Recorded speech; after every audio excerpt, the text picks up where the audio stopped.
Thank you, Mr. Chairman, and again to the ranking member, thank you for arranging this hearing, and I'm really grateful for the panel for being here. This has been really helpful.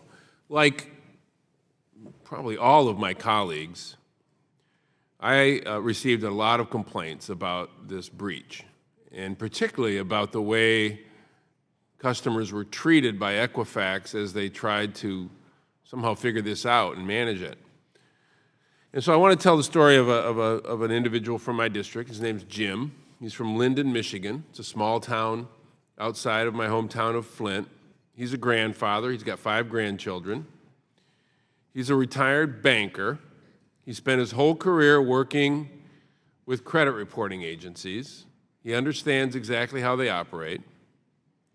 When he heard about this breach, Jim went to the Equifax website to see if his information had been released, had been stolen, in effect, which it had been. So he, like many, decided he would freeze his credit as a precautionary measure.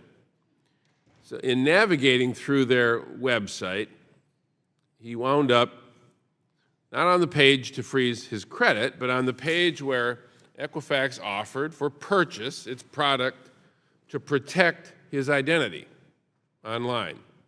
I'm sure you understand the irony in landing on that page. Realizing the error, Jim got on the phone. He called Equifax. He wanted to correct the problem. It took him over an hour on the phone with 2 different individuals, 2 different call centers, finally to resolve that issue.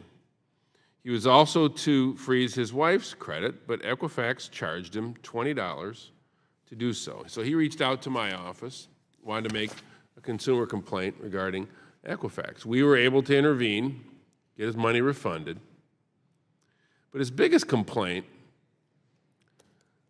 was that Equifax made it so hard for him to deal with an issue that was not his fault and in fact was their fault. This guy is a retired banker. He's tech savvy. He understands customer service. He understands how to navigate a website.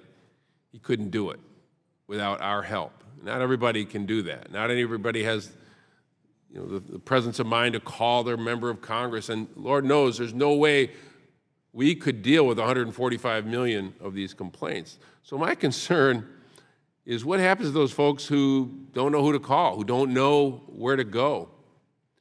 How do they protect themselves? And so I guess I'd ask just for any of the panelists who might want to offer, what do we tell our constituents? How do they protect themselves from something like this? I mean, what happened with Jim, who knows what the other consequences might be, but the frustration he had, and without our help, he would have been paying them to fix a problem that they created, let alone the potential of economic ruin that he could have faced as a result of this data being lost and being essentially stolen.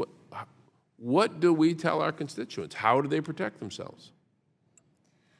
So thank you for the question and the story, Congressman Kildee. Unfortunately, your constituent is not alone. We have heard of many other stories where consumers have trouble getting freezes and end up actually getting not only a lock product, but a paid lock product. They end up having to pay for it and, of course, agree to arbitration, which is now going to prevent them from bringing lawsuits.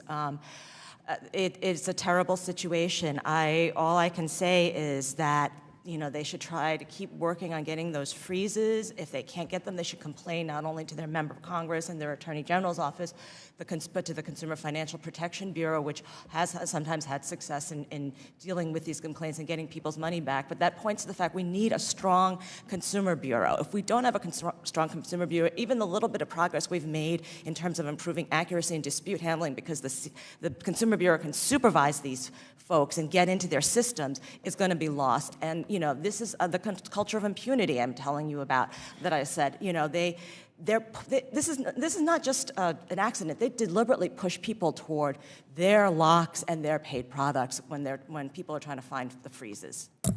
Thank you. If I may, a default freeze would actually take care of people if they didn't know that they had to opt in for one, but there should be no barriers, including costs, so at the very least, freezes should be free to place as well as to lift.